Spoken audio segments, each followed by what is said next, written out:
cái giá trị đầu tù là ai là chú ý kết cắt thắt và tiếp tục làm nhiều rồi vawiin focus đi sang hiện Hilaya G.I.G Motors ten the new BREZZA khuh ni kan nei na tura hian voina hian he the new BREZZA hi a khalhtu te anei tu ten him tak le nuam ti taka an khal the na turin lo takin khuh anei ye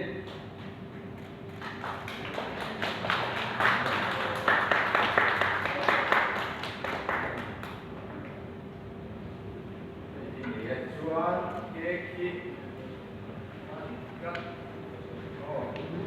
cái mày con này cái khăn hẳn chuột thôi đúng không chuột chuột chút xíu rồi chuột chút xíu khăn đi chút thì không phải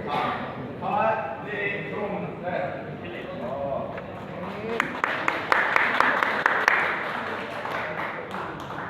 hẳn chuột rất phải nói là phải vui